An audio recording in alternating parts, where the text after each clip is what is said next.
देश की राजधानी दिल्ली में एक बहुत बड़ी हलचल शुरू हो चुकी है। 24 जुलाई का दिन भारतीय राजनीति और देश के सबसे बड़े अल्पसंख्यक समुदाय के लिए बेहद अहम माना जा रहा है। देश के सबसे बड़े उलेमा, all India Muslim personal law board, Jamiatul Ulema Hind, Jamaat Islami और असदुद्दीन ओवैसी से लेकर सलमान खुर्शीद तक तमाम बड़े मुस्लिम चेहरे और राजनीतिक नेता एक ही छत के नीचे इकट्ठा होने वाले हैं।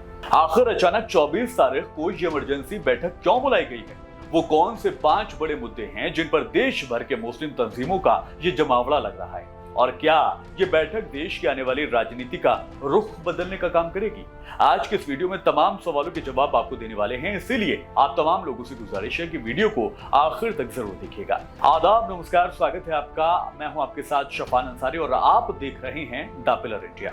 दोस्तों, सबसे पहले हम सभी के लिए ये समझना जरूरी है कि इस बैठक का आयोजन कर कौन रहा है। दरअसल इस महा बैठक की कमान संभाली है Indian Muslims for civil rights यानी IMCR ने। जिन्हें नहीं पता उन्हें बता दूं कि IMCR एक ऐसा मंच है जो देश में मुस्लिमों के नागरिकों और कानूनी अधिकारों की रक्षा के लिए काम करता है। मोहम्मद अदीब ICMR के चेयरमैन हैं और यही इस मीटिंग को बुलाने की जिम्मेदारी अदा कर रहे हैं। इस बैठक की सबसे खास बात यह है कि इसमें वैचारिक मतभेदों को दरकिनार करते हुए अलग अलग विचारधाराओं के मुस्लिम संगठन एक मंच पर नजर आने वाले हैं। All India Muslim personal law board, Jamiatul Ulema Hind के दोनों धड़ों के जिम्मेदारान के अलावा जमात इस्लामी हिंद, अहले हदीस जैसी तमाम अहम तंजीमों के अलावा अजमेर शरीफ दरगाह के नुमाइंदे भी इस बैठक में शामिल होने के लिए पहुंच रहे हैं।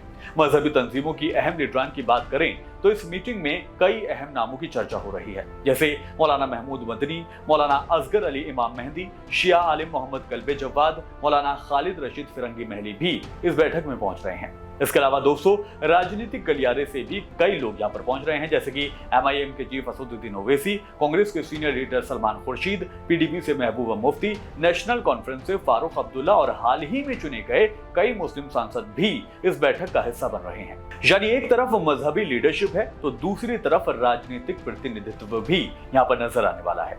चलिए आगे बढ़ते हैं और अब बात करते हैं सबसे अहम सवाल पर कि आखिर इस बैठक का एजेंडा क्या है। जराए और मीडिया रिपोर्ट्स के माने तो इस बैठक में मुख्य तौर से 5 सबसे बड़े मुद्दों पर बात होने वाली है, जिसमें पहला मुद्दा रहेगा बुलडोजर एक्शन और निर्माणों पर एक्शन जो सरकार कर रही है उसको लेकर। जैसा कि दोस्तों हम देख रहे हैं कि देश के अलग अलग राज्यों में मस्जिदों, मदरसों और वक्फ संपत्तियों पर प्रशासनिक कार्रवाई हो रही है। बुलडोजर का एक्शन इनके ऊपर लिया जा रहा है। उलेमाओं का यह इल्जाम है कि कानूनी प्रोसेस को ताक पर रखकर एक तरफा कार्रवाई की जा रही है। इस बैठक में इस बात पर रणनीति बनेगी कि ऐसी कार्रवाइयों के खिलाफ सुप्रीम कोर्ट और हाई कोर्ट में कानूनी लड़ाई को किस तरीके से लड़ा जा सकता है। आगे बढ़ते हुए दूसरे मुद्दे की बात करें तो ये रहेगा UCC यानी समान नागरिक संहिता। केंद्र सरकार और कई राज्य सरकारें UCC लागू करने की दिशा में तेजी से आगे बढ़ रहे हैं। All India Muslim personal law board पहले ही कह चुका है कि UCC मुस्लिम पर्सनल लॉ में सीधा सीधा दखल है। इस बैठक में इस बात पर आम सहमति बनाने की कोशिश होने वाली है कि अगर UCC पूरे देश में लागू होता है तो मुस्लिम समुदाय का संयुक्त स्टैंड क्या होने वाला है। आगे बढ़ते हुए तीसरे मुद्दे की बात करें तो वो है मॉब लिंचिंग और सिविल राइट्स का। हाल ही के दिनों में हमने देखा है कि नफरती भाषण बहुत तेजी के साथ बढ़े हैं। कथित मॉब लिंचिंग की मामलात में भी मजीद इजाफा देखा जा रहा है और साथ ही साथ IMCR का भी मानना है कि अल्पसंख्यकों में सुरक्षा का भाव पैदा करने के लिए सरकार पर दबाव बनाना और पीड़ित परिवारों को कानूनी सहायता पहुंचाना भी इसमें चर्चा का विषय होना चाहिए। इसके बाद चौथे मुद्दे की बात करें तो वो है वक्फ संशोधन और राजनीतिक प्रतिनिधित्व का। वक्फ बोर्ड के नियमों में प्रस्तावित बदलाव और संसद से लेकर राज्यों की विधानसभाओं में मुस्लिम समुदाय की घटती राजनीतिक हिस्सेदारी पर बात होने वाली है और इन सभी मामलात पर भी सभी नेता अपने अपने तबादला ख्याल करने वाले हैं। वहीं दोस्तों, सबसे आखिरी मुद्दे की बात करें तो वो यह रहने वाला है SIR का मुद्दा। हाल ही में हुए असम और पश्चिम बंगाल के चुनावों में हमने देखा कि किस तरीके से लोगों ने इस बात की शिकायतें की कि भाई उनका जो वोट का अधिकार था वो तक उनसे SIR की आड़ में छीन लिया गया। बड़ी तादाद में लोगों ने वोट कटने की शिकायत की और मुसलमानों को उनके बुनियादी अधिकार यानी वोट तक के अधिकार से महरूम कर दिया गया था। इसीलिए SIR पर भी यहाँ पर चर्चा होना लाजमी बताया जा रहा है। लेकिन दोस्तों, इन तमाम बातों के बावजूद यहाँ सवाल सिर्फ बैठक करने का नहीं है, सवाल ये भी है कि इस बैठक का आने वाले वक्त में देश की राजनीति पर असर क्या होगा। एक तरफ जहां मुस्लिम समाज का एक तबका इसे अपने अधिकारों की रक्षा के लिए एक पॉजिटिव कदम मान रहा है, तो वहीं दूसरी तरफ राजनीतिक एक्सपर्ट्स का यह मानना है कि इस तरह की गोलाबंदी पर विपक्षी पार्टियां और सत्ताधारी दल की अलग अलग प्रतिक्रियाएं देखने को मिल सकती हैं। सत्ताधारी पक्ष की अक्सर ये दलील होती है कि कानून सब पर सामान्य रूप से लागू होता है और किसी भी गैर कानूनी निर्माण या फिर कार्रवाई को धर्म के चश्मे से नहीं देखा जाना चाहिए।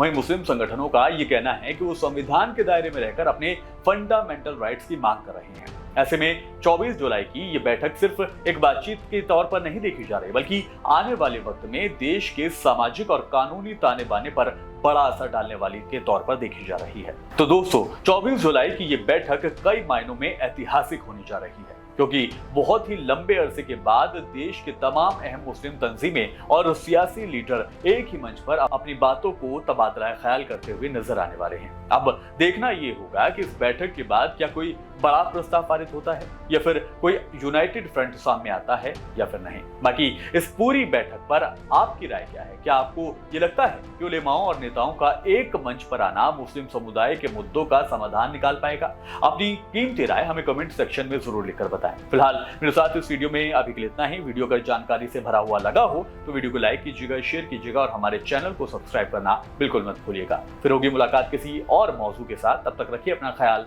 आदाब, नमस्कार।